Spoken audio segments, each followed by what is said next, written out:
నమస్తే అండి. నేను మీ రచన. ఇవాళ మీకు వంకాయ పచ్చిమిర్చి కర్రీ చూపిస్తున్నానండి. నా వీడియోస్ లైక్ చేయండి, సబ్స్క్రైబ్ చేయండి. ఇందుకోసం ఒక మిక్సీ జార్లో ఒక అంగుళం సైజు అల్లం, ఒక 10 నుంచి 15 వరకు గార్లిక్ తీసుకోవాలండి. అదే మిక్సీ జార్లో ఒక చిన్న బంచ్ నిండా కొత్తిమీర, ఒక 30 దాకా పచ్చిమిర్చి అండి. ఇవి కాస్త కారం తక్కువ ఉన్నాయి, అందుకే 30 వేసాను. కారం ఎక్కువ ఉన్నప్పుడు చూసి వేసుకోండి. ఇందులో కాస్త ఉప్పు, ఒక ఇలాచీ వేసి మిక్సీకి వేయండి, పేస్ట్ లాగా చేసుకోండి. గుత్తి వంకాయలాగా వంకాయలు కట్ చేసుకొని ఉప్పు నీటిలో వేసి పెట్టుకోండి.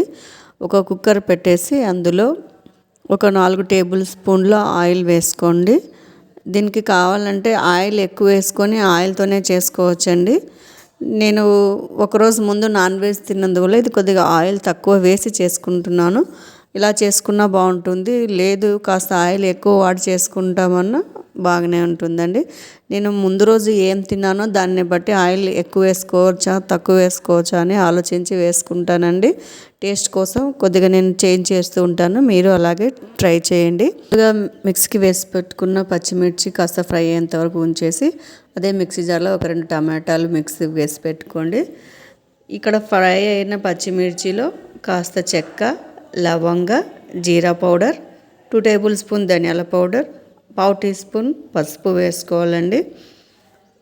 ఇవన్నీ వేసి బాగా మిక్స్ చేసుకోండి. ఏవైనా 2 స్పెషల్స్ వీక్లో చేసుకున్నానంటే మిగతా రోజుల్లో డైట్ కంపల్సరీ ఫాలో అవుతానండి. ఇక్కడ పచ్చిమిర్చి ఫ్రై అయ్యాక ఇందులో వంకాయలు వేసుకొని ఫ్రై చేసుకోవాలండి. ఈ వంకాయలు 1/2 కిలో కంటే కాస్త ఎక్కువ ఉన్నాయండి, అందుకే నేను 1 స్పూన్ ఆయిల్ ఎక్కువ వేసుకున్నాను. ఒకవేళ 1/2 కిలోనే ఉంటే 3 స్పూన్ల ఆయిలే సరిపోతుంది. దీంతో పాటుగా పెరుగన్నం, చప్పటి చారు చేశానండి. ఇది కాస్త స్పైసీగా ఉంటుందని చేశాను. ఇందులో 3 టమాటాలు మిక్సీకి వేసుకున్నవి వేసి ఫ్రై చేసుకోవాలండి. కాస్త మెంతం కూర కూడా వేసుకోవాలండి. దాంతోపాటు జార్లో వాటర్ కూడా వేసేసానండి, మిక్సీ జార్లోవి. ఇవన్నీ కలిపి కాసేపు ఫ్రై చేసుకోవాలి. ఇది ఆయిల్లోనే అయితే మంచి టేస్ట్ వస్తుందండి.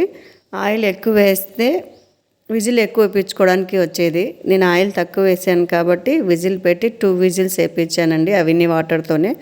తర్వాత ప్రెషర్ తీసేసి ఇలాగే ఇదే ఆయిల్లోనే ఇదే వాటర్లోనే ఉడికేటట్టు దీనిపైన ప్లేట్ పెట్టేసి ఆ ప్లేట్ పైన వాటర్ పోసుకున్నానండి. అలా చేయడం వల్ల వంకాయ బాగా ఉడుకుతుంది. వాటర్ ఎంత అవసరమో అంత మాత్రమే చేసుకుంటుంది. మనకు వంకాయ కూడా ఆయిల్లో చేసిన టేస్ట్ వస్తుందండి. ఇదైతే నేను ఎప్పుడు ఫాలో అవుతాను, మీరు ఈసారి ట్రై చేయండి, మీకు మంచి టేస్ట్ తెలుస్తుంది. ఇప్పుడు దీనిపైన ప్లేట్ పెట్టేసి వాటర్ పెట్టేసుకుందామండి. ఇదిగోనండి, ఇలా ప్లేట్ పెట్టేసి వాటర్ పోసేసుకోండి. ఇలా పెట్టేసి ఒక 15 మినిట్స్ దాకా మనం దాని దగ్గరికి వెళ్ళాల్సిన అవసరమే లేదండి. లేదు మీకు చూసుకోవాలనిపిస్తే ఇట్లా షేక్ చేసేస్తే సరిపోతుందండి. అప్పుడప్పుడు మధ్యలో అది బాగా ఉడికి మంచి ఫ్రై అవుతుందండి. అదిగోండి, ఇలా ఫ్రై అయిపోతుంది. వంకాయ కర్రీ రెడీ అయిపోయింది మనకు. చూడండి, అదిగో వాటర్ ఏమి ఎక్కువగా ఉండదండి. ఫ్రై అయితే అలాగే అవుతుంది, మనకు ఆయిల్లో ఉన్న టేస్టే వచ్చేస్తుంది.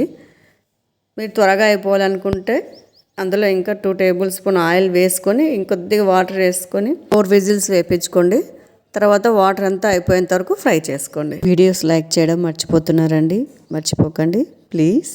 ఈ కాంబినేషన్తో వంట రెడీ అయిందండి, చాలా బాగుంది. మీరు ట్రై చేయండి. నేను ఒక మంచి వీడియోతో మళ్ళీ మీతో కలుస్తాను. మీ రచన.